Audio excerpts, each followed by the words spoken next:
أعوذ بالله من الشيطان الرجيم اقترب للناس حسابهم وهم في غفلة معرضون ما يأتيهم من ذكر من ربهم محدث إلا استمعوه وهم يلعبون لاهية قلوبهم وأسروا النجوى الذين ظلموا هل هذا إلا بشر مثلكم أفتأتون السحر وأنتم تبصرون. Sadaqallahul azim. Teman-teman yang dirahmati Allah Subhanahu wa taala. Rasulullah sallallahu alaihi wasallam itu salah satu karakternya adalah beliau orang yang murah senyum. Sampai Jarir bin Abdullah, salah seorang sahabat, menyampaikan, setiap kali Nabi melihat saya, Nabi selalu tersenyum. Jadi tidak pernah Nabi bertatapan wajah dengan seorang sahabat kecuali dalam keadaan tersenyum. Jadi Nabi itu murah senyum banget. Orangnya tuh ceria. Dan energi cerianya Nabi itu bikin orang ceria. Bikin orang fresh, bikin orang segar gitu. Bikin orang happy. Karena Nabi punya energi happy. Padahal hidup Nabi itu susah loh. Bahkan Aisyah tuh pernah bilang, di rumah kami itu terbiasa sebulan itu dapur tidak ada asap sama sekali. Artinya nggak masak dalam sebulan. Bayangin. Kalau kita juga mungkin dapur kita nggak berasap, soalnya makannya di restoran ya. Makannya di kafe atau di rumah teman. Aku makan ya ke rumah teman, ke kosan-kosan teman. Sehingga dapur kita tidak pernah berasap. Sekali-kalinya berasap, mungkin masak Indomie, masak kopi gitu ya. Nabi itu hidupnya susah. Di rumah tidak ada masakan, tapi ceria. Coba lihat Nabi itu orangnya no hard feeling, orangnya enjoy banget. Yang pernah saya cerita Nabi lagi buka-buka panci di dapur gitu kan. Gak ada makanan apa-apa pagi, waduh sambal gak ada. Wah jengkol juga gak ada, gak ada apa-apa tuh di rumah. Yang kesukaan Nabi, tapi Nabi gak suka jengkol by the way. Kita mungkin yang suka jengkol. Jengkol, sambal, lalapan-lalapan kayak gitu. Gak ada apapun di rumah. Nasi aja gak dimasak sama istrinya. Sehingga ketika Nabi lagi buka-buka panci, Aisyah lewat, Nabi dengan gampang, dengan santai ngomongnya, Aisyah aku hari ini puasa loh, gitu.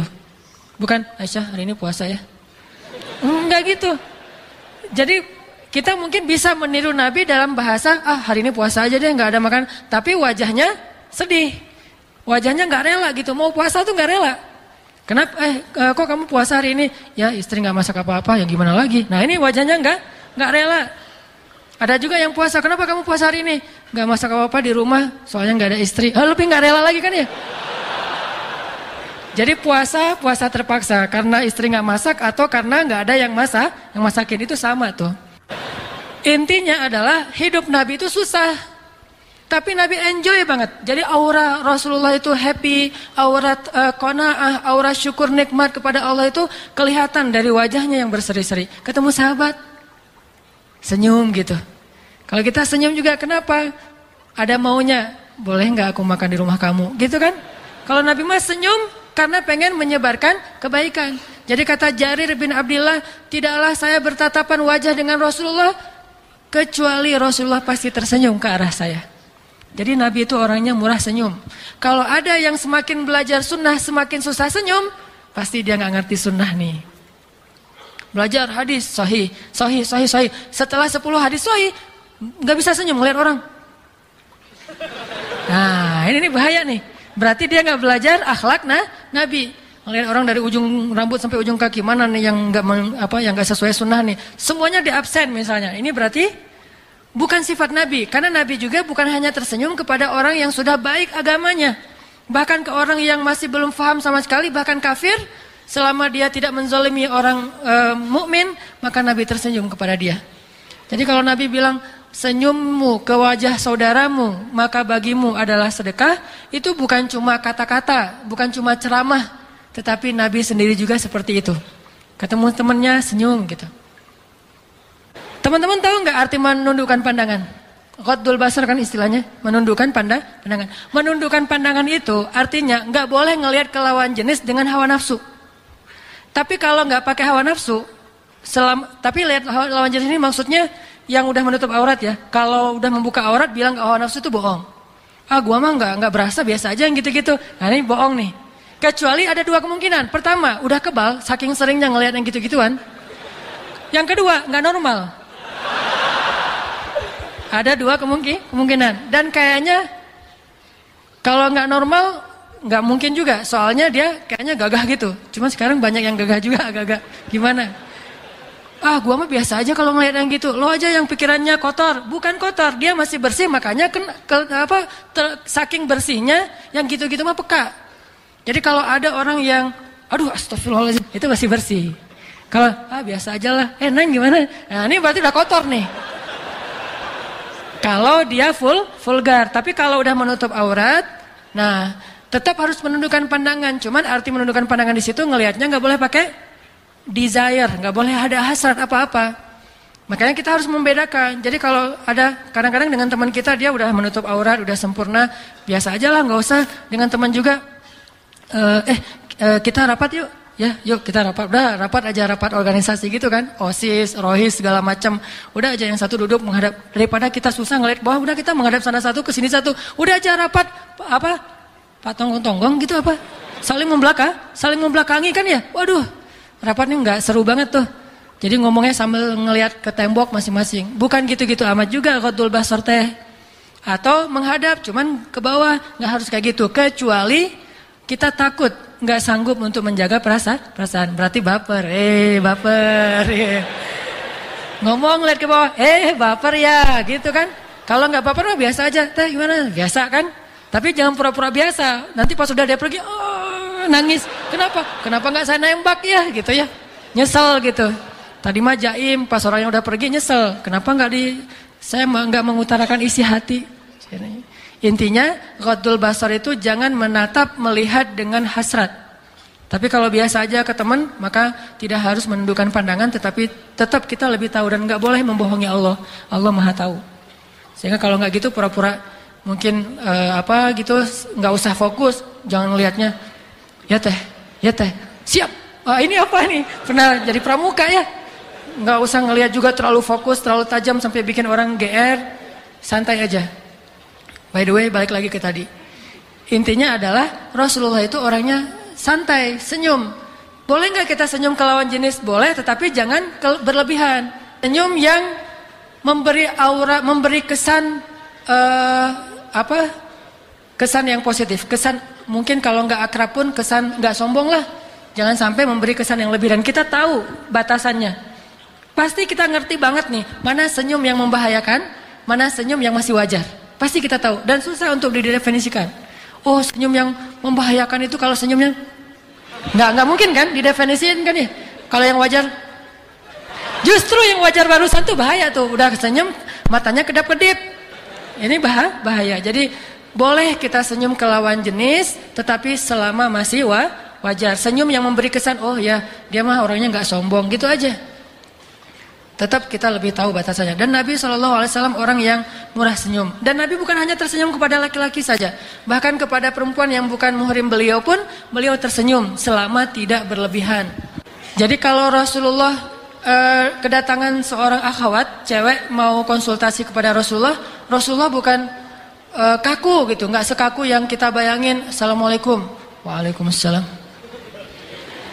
masya Allah, nggak gitu-gitu amat. Rasulullah biasa aja, mangga masuk gitu.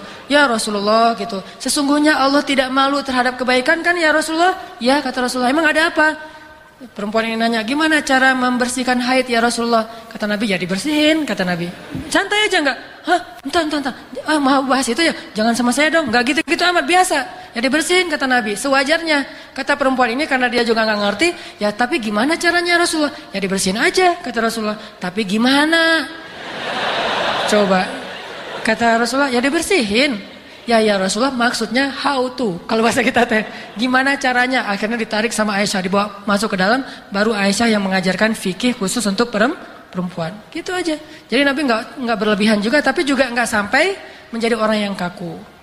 Tersenyum, ini sifat Nabi. Dan Nabi itu orangnya periang.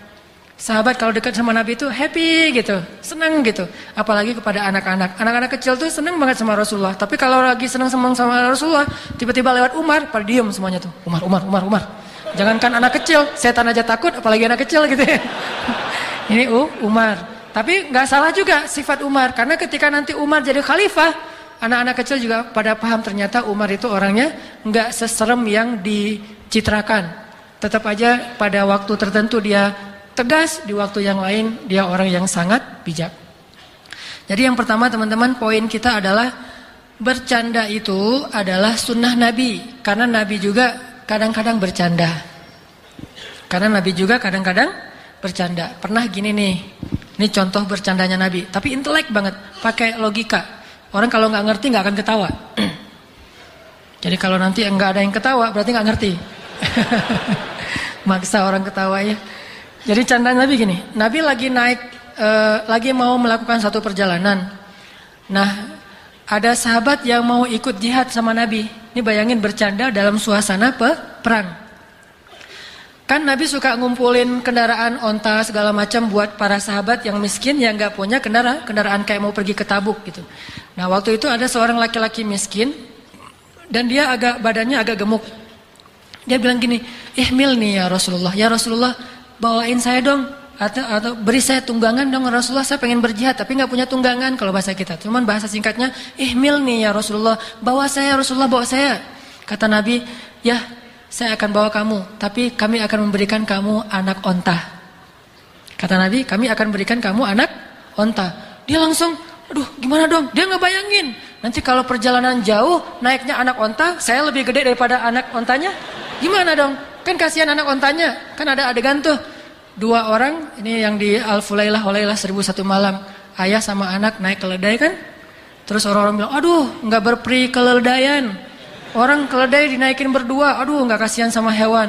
Oh gitu ya. Akhirnya ayahnya turun, anaknya yang naik. Wah, anak kurang ajar nih, ayahnya dibiarin jalan kaki, dia naik keledai. Oh gitu ya. Akhirnya ayahnya naik, anaknya turun. Wah, ayahnya nggak sayang sama anak. Akhirnya dua-duanya turun. Wah, ada keledai nggak dinaikin. Salah aja ya. Nah, dia ngebayangin, duh, naik anak onta, sedangkan badan saya besar, perjalanan jauh. Ya Rasulullah gimana nih? Akhirnya Nabi tersenyum, para sahabat yang lain yang pintar-pintar senyum. Akhirnya Nabi bilang apa? Bukankah setiap onta itu adalah anak onta? Ini candanya Rasulullah SAW. Bukankah setiap onta itu adalah anak onta? Walaupun udah dewasa, tetap aja anak onta. Oh gitu. Tawa semuanya. Ini mau berangkat jihad loh. Nabi sempet-sempetnya godain sahabat yang badannya besar, pengen dapat kendaraan. Nabi bilang, ya udah kami kasih untuk kamu anak onta. Ya Rasulullah, anak onta? Bukankah setiap onta itu anak onta? Pada ketawa semuanya. Ini candanya Rasulullah. Gak seserius yang kita bayangin. Tetapi kalau waktunya serius, Nabi paling serius. Waktunya nangis, Nabi yang paling menangis dan takut kepada Allah. Intinya harus balance. Sifat Nabi itu sangat tawazun, sangat balance, sangat istimewa, sempurna gitu. Ini candaan Nabi yang pertama. Ada lagi candaan Nabi yang terkenal tuh, sama seorang nenek kan datang kepada Nabi, "Ya Rasulullah, doakanlah saya supaya masuk surga karena doamu mustajabah." Kata Nabi, "Tapi nggak ada perempuan, nggak ada nenek-nenek di dalam surga teh." Kata Nabi, "Gitu ya Rasulullah." Nabi nggak mau membiarkan dia lama-lama, ntar dia putus asa bunuh diri kan. Tapi nggak ada nenek-nenek seperti kamu di dalam surga, kata Nabi. Dan bahasa teks hadisnya, perempuan ini nangis. "Ya Rasulullah, astagfirullahaladzim, kemana tuh ya Rasulullah?" Gitu, nangis perempuan ini. Sebelum dia nangis hingga gerung, Nabi langsung bilang, "Soalnya kamu nanti jadi gadis di surga." Wah, ketawa gitu, kayak gitu. Dan itu nggak disebut menggoda nenek-nenek. Biasa aja gitu mah. Wah, Rasulullah godain nenek-nenek, nggak cukup dengan yang perawan. Nggak, Rasulullah mah biasa dan nggak ada niat untuk ngegodain, nggak ada hasrat, nggak ada apa-apa. Tapi tetap Nabi pengen membahagiakan orang yang datang ke beliau. Nggak usah serius-serius amat. Lagi pula Nabi ngelihat orangnya, pasti nenek-nenek ini dekat sama Rasulullah, makanya Rasulullah bercanda. Kalau baru kenal langsung dicandain kan bahaya tuh. Wah, Rasulullah kayaknya ada hati ini sama saya. GR kan? Daripada si nenek-nenek GR teh, kan kasihan. Udah nenek-nenek GR pula.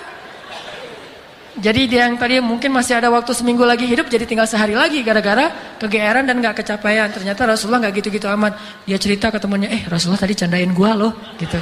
Gitu, emangnya kenapa kalau dicandain Rasulullah? Ya kan jarang Rasulullah ngodain candain cewek. Saya dicandain loh sama Rasulullah.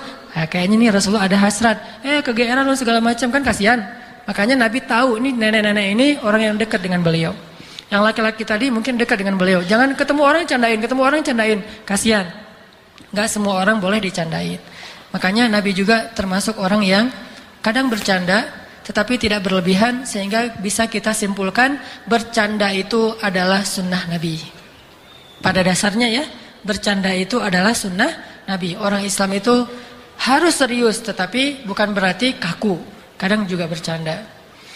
Tapi walaupun dia sunnah Nabi, teman-teman, ada nggak sih etika-etika bercanda yang membuat kita tidak melanggar syariat, tetap berpahala? Kalaupun tidak berpahala, minimal tidak nambah dosa.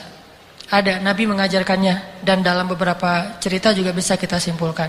Pertama, bercanda juga harus pakai niat ternyata ya. Niatnya harus benar dulu.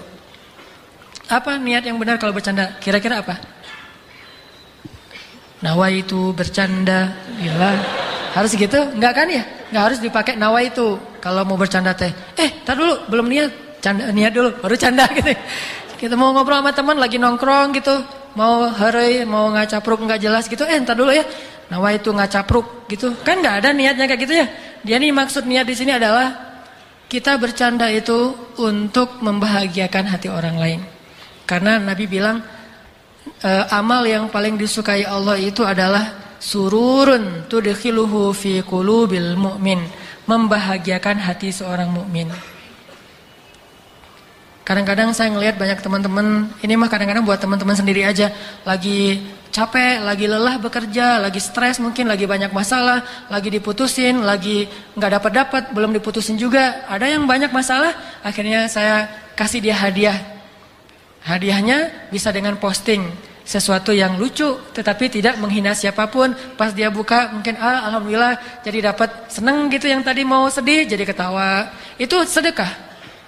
Nyenengin hati teman kita, sedekah. Kita kirim video-video secara japri, video yang lucu-lucu gitu. Kayak kemarin saya ngeposting misalnya anak yang lagi dicukur tiba-tiba ngantuk, dan sebetulnya itu bukan video orang lain. Saya juga dulu suka kayak gitu. Kan ayah saya mah tukang syukur. Setiap dicukur pasti saya tidur. Dan pas udah bangun tiba-tiba udah gundul. Nah, itu kebiasaan saya dulu, dan ternyata ada video yang lucu banget. Akhirnya saya share sehingga banyak yang komen, alhamdulillah terhibur Ustaz, tadi udah ngantuk, tadi udah males, tadi udah hampir stres segala macam. Itu namanya membahagiakan hati seorang mukmin. Tetapi dengan syarat jangan bercanda kecuali sesuatu yang masih positif. Jangan sampai menjatuhkan kehormatan orang lain. Makanya kalau kita bilang ada pertama dalam bercanda itu niatnya dilurusin dulu. Pengen ngebahagiaan hati teman. Bercanda dengan istri, ngelihat capek hari ini istri, candain. Tapi mencandai istri lebih gampang daripada mencandai teman. Kalau bercandain teman ada batasan-batasan, takutnya dia tersinggung. Kalau istri hampir tidak ada batasan. Hampir tidak ada batasan. Ya. Nggak tahu ya nanti.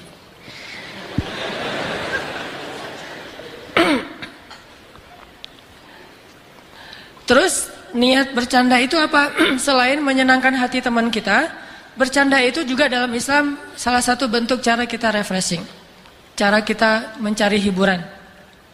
Dalam Islam itu kita boleh banget mencari hiburan. Bersenang-senang boleh selama tidak berlebihan. Makanya harus kita tempatkan bahwa bercanda murni mencari hiburan. Bukan hidup untuk hiburan. Tetapi sekedar untuk menyegarkan suasana hidup kita, waktu kita, tenaga kita, pikiran kita yang tadi mungkin udah agak penat, agak boring. Maka kita cari candaan sedikit, baca kisah lucu, baca SMS lucu, atau nonton sesuatu yang lucu di sosial media, atau ketemu teman yang mungkin dia orangnya renyah. Sekedar gitu aja, jangan berlebihan. Dan saya kira mudah sekali untuk mendapatkan candaan yang seperti ini. Bahagia itu gampang. Gak harus cari komik tebal gitu, atau cari novel yang tebal yang benar-benar bisa bikin kita ketawa ngakak-ngakak gitu. Gak perlu. Cukup ketemu teman udah bahagia. Kalau kita bercandanya masih wajar. Sampai kan ada orang yang demi bercanda itu ngumpulin semua yang lucu-lucu. Udah gitu kalau lagi stres dia tonton 5 jam lucu-lucuan aja sampai sakit perut. Ketahuilah kata para sahabat, aku belum pernah melihat Nabi tertawa terbahak-bahak. Belum pernah melihat Nabi tertawa terbahak-bahak sampai kelihatan langit-langit di dalam mulutnya. Enggak pernah. Nabi kalau ketawa wajar atau tersenyum, tapi bahagia. Ada orang yang kalau belum terpingkal-pingkal belum bahagia. Harus terpingkal-pingkal. Justru kalau kayak gitu berarti hidupnya susah. Memberi banyak syarat untuk bahagia. Harus terpingkal-pingkal, harus keluar air mata, harus sampai sesak nafas, habis bercanda. Kenapa kamu teh? Ya, ketawanya terlalu keras jadinya akhirnya sesak nafas. Saya juga pernah kayak gitu, gara-gara ketawa terlalu keras pulang-pulang. Jadi akhirnya nggak bisa ngomong karena berlebihan. Sesuatu yang berlebihan tidak disukai. Makanya bercanda mah sewajarnya aja. Gampang sekali untuk mendapatkan hiburan. Ngelihat anak kecil terhibur, ngelihat anak sendiri terhibur, ngelihat anak orang lain jadi bete ya. Wah, udah reunian teman-teman bawa anak, lucu-lucu. Kita mah di ujung, kalian mah semuanya udah punya keluarga, gua tinggal sendiri. Akhirnya pergi cari candaan yang lain. Makanya kalau udah punya keluarga tuh bercanda itu mudah sekali. Pulang ke rumah ngelihat wajah anak kita udah bahagia. Jadi nggak perlu lagi, papa ngapain? Mau ngelihat stand up komedi dulu, kurang bercanda hari ini.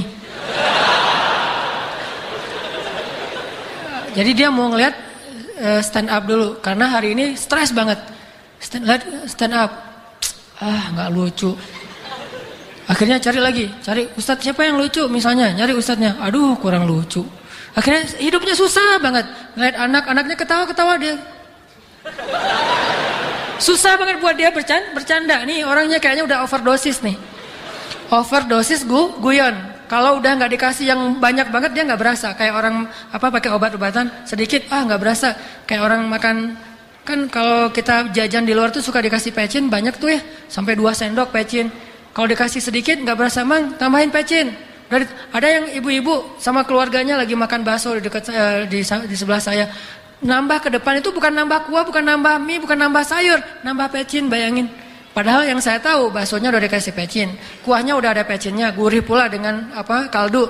Ditambah lagi pecin dengan si mang 2 sendok. Dia merasa kurang, nambah lagi sendiri, mang nambahin pecin. Begitulah candaan. Ketika kita terbiasa overdosis, hal-hal yang biasa kita nggak akan terhibur. Orang lain ketawa, apaan sih gitu aja ketawa. Nah berarti udah overdosis tuh. Nonton, lucu ya. Dari sebelah mana lucunya, nggak lucu perasaan gitu. Nonton film misalnya cek toko sebelah gitu, nggak lucu, biasa aja. Nah berarti udah overdosis. Ya gitu deh. Lucu nggak sih? Mungkin lucu gitu ya, pura-pura belum nonton. Nah itu aja. Intinya adalah jangan sampai kita memberi syarat candaan saya itu lucu kalau nonton Mr. Bean. Udah nonton Mr. Bean yang paling konyol, udah jahil banget dengan mukanya yang nggak pura-pura nggak bersalah kayak gitu. Ada orang yang lagi dibalut perban kan ya, terus dia gini-gini di sebelahnya, tangan saya mah bebas bisa ngapa-ngapain, kamu mah tangannya kaku gitu kan.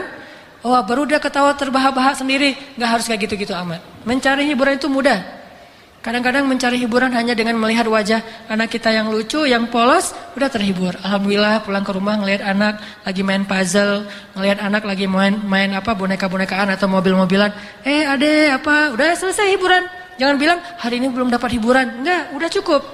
Berarti kita niat bercanda itu adalah untuk menghibur diri sendiri, bukan menjadikan bercanda itu sebagai aktivitas utama. Jadi teman-teman, ada 2 poin. Pertama, bercanda itu sunnah Rasul, kalau tidak berlebihan. Kedua, niatnya harus benar, bahwa kita pengen ngebahagiain hati teman kita, atau kita pengen sekedar menghibur supaya tidak terlalu kaku dan stres. Kalau itu niatnya, insya Allah bercanda kita itu sudah sesuai dengan sunnah. Poin kedua tadi yang kita bahas bahwa harusnya bercanda itu bisa jadi hadiah buat teman kita yang lagi galau, lagi sedih, yang susah move on, yang pengen survive dalam satu masalah, dalam satu musibah. Harusnya bercanda itu jadi hadiah. Nabi itu pernah menghadiahkan bercandanya loh sama sahabat. Nama sahabat itu kalau nggak salah Zahid. Jadi Nabi pernah ceritanya Zahid lagi belanja di pasar. Bukan lagi belanja sih, lagi bantuin tuannya belanja di pasar. Zahid ini kebetulan budak. Budak yang harganya sangat murah. Tapi dia orangnya solih, namanya aja Zahid, sangat zuhud. Sedangkan nilai dia di mata orang-orang Arab pada masa itu murah karena dia lemah. Bukan budak yang bisa diharapin buat gantiin tuannya berperang. Karena orang dulu mah kalau nggak bisa berperang pakai budak. Sama kayak sekarang misalnya nggak bisa ngeronda, pakai siapa gitu, bayarin gitu ya untuk ngeronda. Dulu mah nggak bisa berperang antar suku, pakai budak dibayar. Atau pakai budaknya sendiri yang memang kuat. Zahid mah nggak bisa dipakai untuk berperang, nggak bisa pakai untuk ngegembalain apa-apa, cuma pembantu biasa aja. Kalau ke pasar dipakai di rumah, jadi murah harganya. Suatu hari ketika Zahid sedang di pasar, Nabi datang dari belakang melukin Zahid. Jadi meluknya meluk teman gitu ya, kayak sahabatan gitu. Jadi jangan suuzon ya, melukin teman gitu, dipeluk sama Rasulullah. Kan bahagia banget tuh dapat pelukan dari Rasulullah. Bayangin, ada seorang soleh banget, idola banget, keren banget, dicintai di langit, di bumi, semua makhluk mencintainya, meluk kita dari belakang. Dan pelukan dia itu pelukan surga. Allah aja cinta kepada laki-laki ini, apalagi seluruh makhluk Allah Subhanahu wa taala. Dipeluk sama Rasulullah itu anugerah yang luar biasa. Didoain, dipeluk, dicandain, disenyumin. Dapat senyum Rasulullah itu kalau nggak GR itu ada yang kelainan tuh. Harus GR kalau disenyumin sama Rasulullah. Karena itu bahagia banget, anugerah banget. Dipeluk sama Rasulullah dari belakang. Setelah dipeluk, Nabi bilang, "Hey, ada yang mau beli budak ini?" Kata Nabi ke orang-orang di pasar. Wahai orang-orang Arab, ada yang pengen beli budak ini? Zahid bilang, kan orang pas Nabi bilang gitu ngeliatin, ada apa? Oh, budak itu, gak jadi deh, gitu. Jadi gak ada yang mau beli Zahid. Akhirnya jadi bilang, Rasulullah, gak ada lah yang mau beli saya, siapa juga ada, saya makan orangnya. Saya mah apa tuh Rasulullah gitu kan. Dia gak pede gitu, dia bilang, gak ada yang mau beli saya Rasulullah. Saya ini murahan dan segala macam. Dia orangnya agak minder gitu, agak rendah diri. Rasulullah sama orangnya murahan segala macam. Kata Rasulullah, "Ya Zahid, wahai kaum muslimin, kalau menurut kalian dia itu murah, maka sesungguhnya di mata Allah dia itu sangat berharga dan mahal." Akhirnya, "Wah, saya beli Rasulullah." Akhirnya pada kayak istilahnya kayak pengen membeli Zahid dan membebaskan. Saking berharganya Zahid. Jadi pengen dibeli untuk dimerdekakan. Pada kayak lelang gitu. Saya Rasulullah 100 dinar, 200 dinar, 300 dinar. Akhirnya tuannya bilang, udah siapa yang paling 1000 dinar. Ramai aja tuh suasana pasar gara-gara ngelelang Zahid untuk dibeli lalu dimerdekakan. Nabi bercanda dengan Zahid tapi membuat Zahid bahagia, dihibur. Bahwa kamu itu walaupun di mata manusia masih murah, di mata Allah itu mahal banget. Sehingga kaum muslimin berlomba-lomba untuk membeli Zahid dan memerdekakannya. Ini cara Nabi bercanda dengan sahabat. Harusnya candaan kita tuh jadi hadiah. Kalau kita nggak bisa ngasih hadiah yang sifatnya materi, kasihlah hadiah dalam bentuk sesuatu yang sururun, menyenangkan hati. Itu canda yang nyunnah, berpahala di sisi Allah Subhanahu wa taala. Bahkan bukan cuma berpahala, teman-teman. Ahabbul a'mal ilallah, amal yang paling disukai Allah. Salah satu amal sunnah yang paling disukai Allah itu bercanda yang menyenangkan hati orang lain. Itu poin kedua ya. Canda diniatkan untuk hadiah untuk saudara kita atau teman kita. Apalagi yang sedang dapat musibah, tapi jangan berlebihan. Ada orang musibahnya misalnya kematian gitu. Kita candain gitu. Mati ya? Semua kita juga bakal mati kok gitu apa? Gak usah gitu-gitu amat. Apalagi kalau datang kepada kematian nanya, matinya kenapa? Tragis ya? Gitu. Ngomongnya serius, kayak empati gitu, tapi bahasanya tuh jelek. Tragis ya meninggalnya ya, sakit ya. Wah, sakaratnya lama gak sih? Oh, ini mah orang ini sangat kejam ya. Udah orang meninggal tanya sakaratnya lama, sakaratnya gimana, sakitnya apa. Nanya sakitnya apa itu sebetulnya udah Dia kan setiap yang ngelayat pasti ngejelasin meninggalnya kayak gimana, sakitnya apa ya, capek loh. Jadi dia tuh jadi sedih bukan gara-gara kematian, gara-gara yang layat. Kebanyakan yang layat nanya lagi sakitnya apa, nanya lagi sakitnya apa, berapa lama di rumah sakit, biayanya berapa, teringat lagi kan biayanya mahal. Ini berarti tidak menghibur. Menghibur itu mengatakan kayak misalnya Nabi menghibur Asma bintu Umais ketika suami pertamanya meninggal. Asma bintu Umais ini kan perempuan yang nikahin 3 ahli surga ya. Ja'far, Abu Bakar, Ali. Jadi dia pernah menikahi 3 laki-laki, 3-tiganya ahli surga, tapi secara bergantian ya, bukan barengan. Kalau barengan nggak ada dalam Islam. Ke suami sana, nggak ada itu. Yang ada kalau pacaran mungkin ada selingkuh, tapi kalau nikah nggak ada tuh. Pertama Ja'far, kedua Abu Bakar, ketiga Ali. Nah ketika Ja'far meninggal, Asma bintu Umais sedih. Karena dia cinta banget sama Ja'far, dan Ja'far itu first love-nya dia. Walaupun bukan endless love, ada nanti Abu Bakar, ada Ali, tapi first love lah. Dan ketika Nabi datang, Nabi menghibur Asma. Asma, kenapa menangis? Ya Rasulullah, perempuan mana yang tidak menangis ditinggalkan oleh suami seperti Ja'far, kata Asma. Ya Asma, kata Rasulullah, tahukah kamu bahwa keadaan Ja'far lebih baik daripada kita sekarang? Dia telah diberikan 2 sayap oleh Allah di dalam surga, dan aku melihat Ja'far sedang terbang mengelilingi taman-taman surga. Barulah Asma tersenyum. Alhamdulillah yang sudah memberikan kenikmatan bagi Ja'far. Sehingga akhirnya Asma tidak bersedih, malah bahagia. Yang tadinya takziah jadi tahniah. Yang tadinya orang datang untuk menghibur Asma, sekarang malah selamat ya Asma, selamat ya Asma, punya suami yang ahli surga syahid. Ini namanya hiburan, candaan tapi hadiah. Nabi pintar banget gitu-gituin sahabatnya, dihibur aja. Termasuk ada sahabat yang misalnya yang kayak dulu cerita yang Julaibib, dihibur aja. Pokoknya Nabi itu selalu menyemangati orang dengan candaannya. Ini poin kedua ya. Jadi kalau bercanda kasih hadiah buat teman kita.